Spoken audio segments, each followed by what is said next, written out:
Give thanks to the Lord, tell his name. Make known his deeds among the peoples. O sing to him, sing his praise.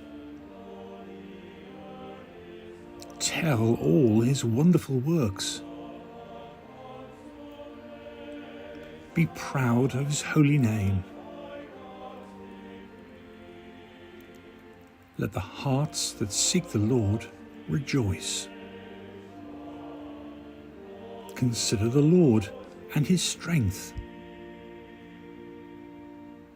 Constantly seek his face. Remember the wonders he has done. His miracles, the judgments he spoke. O children of Abraham, his servant. O sons of Jacob, he chose. He remembers his covenant forever. His promise for 1,000 generations. The covenant he made with Abraham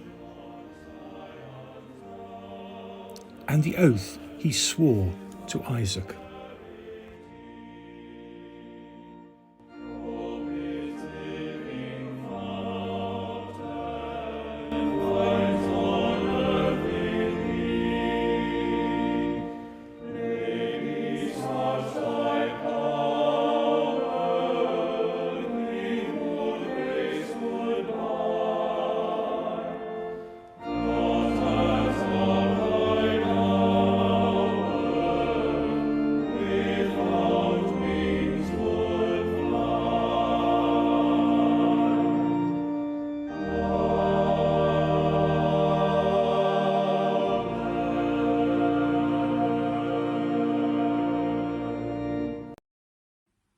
Hello, Monsignor Daniel McHugh.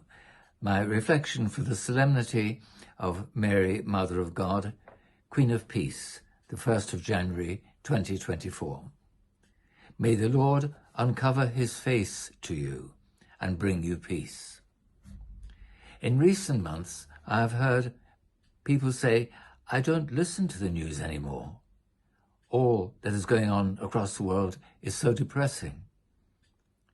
And they are right. The horror of what is taking place in the Holy Land, especially in Israel and Gaza. A conflict that is now threatening Lebanon. The war that has enveloped Ukraine, the conflict in Nigeria, the continuing war in the Congo and conflict in the Cameroon. You could go on. Monday the 1st of January is the Solemnity of Mary, the Mother of God. It is also World Day of Prayer for Peace, an intention put before us in our order, the calendar for celebration of the liturgy in England and Wales, on the 14th of January. I noted that Pope Francis combined these two, the Solemnity of Mary, Mother of God, and the World Day of Peace, in his homily on the 1st of January 2023. Let us place the new year under the protection of Mary, was the title. He said in St. Peter's Basilica on January the 1st, the new year begins under the sign of Mother. A mother's gaze is the path to rebirth and growth. We need mothers, women who look at the world not to exploit it, but so that it can make life. At the beginning of the new year, then, let us place ourselves under the protection of this woman, the Mother of God, who is also our Mother. May she help us to keep and ponder on all things, unafraid of trials and with the joyful certainty that the Lord is faithful and can transform every cross into a resurrection. In his homily, the Pope said that the Virgin Mary teaches us how to keep and to ponder, to reflect upon and to accept life as it comes, in times of both joy and suffering. Mary's perseverance is the expression of a mature adult faith, not a faith for beginners. Pope Francis encouraged people to have the same attitude as Mary when faced with unexpected problems or troubling situations. She shows us that it is necessary. It is the narrow path to achieve the goal, the cross without which there is no resurrection. Like the pangs of childbirth, it begets a more mature faith, he said. Many are frightened about the future, dangers stemming from the ecological crisis, injustices, and by global economic imbalances. Looking at Mary with her son in her arms, I think of young mothers and their children fleeing wars and famine or waiting in refugee camps. There are so many of them. Courtney Mears of the Catholic News Agency continues her report on the homily of Pope Francis, who recalled that January the 1st marks the World Day of Peace, instituted by Pope St. Paul VI in 1968, and concluding, "We can only build peace if we have peace in our hearts, and if we receive from it the Prince of Peace. But peace is also our commitment. It asks us to take the first step. It demands concrete actions. It is built by being attentive to the least, by promoting justice with the courage to forgive, thus extinguishing the fire of hatred."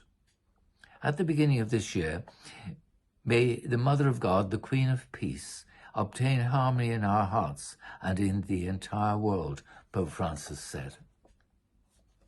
We are familiar with Mary being called the Holy Mother of God. Way back in 431, there was a controversy among theologians over the role of Mary in the Catholic Church. They debated who is Mary in God's plan.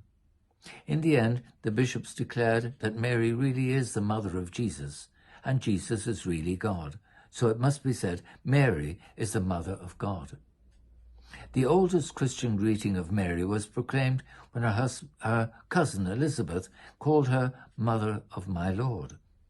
When Elizabeth welcomed Mary, she recognized both the great privilege and Mary's great faith in accepting it. For centuries, Mary has been praised because she believed. She is the Mother of God because of her faith in God. The Solemnity of Mary, Mother of God, celebrates Mary's faith and trust in God alone. The Church wants us to imitate her faith. Our Lady of Peace, Mother of Peace, Our Lady Queen of Peace, is a title given to Our Lady where she is represented holding a dove and an olive branch, symbols of peace. In 1482, Pope Sixtus IV commissioned the construction of a church called Santa Maria della Pace in Rome, in thanksgiving for the end of a war involving the Papal States. There are many papal encyclicals asking Mary to intercede for peace. During the troubled years of World War I, Pope Benedict XV added Our Lady of Peace to the Litany of Loreto. There are many images of Mary, Queen of Peace. One of the most famous was treasured for 200 years by the Capuchin community in Paris. Today, many parish churches and basilicas have been built in honor of Mary with this title. As we enter a new year, one so troubled across the world, we turn in prayer to Mary, Queen of Peace, asking her to stand with us in our need. There is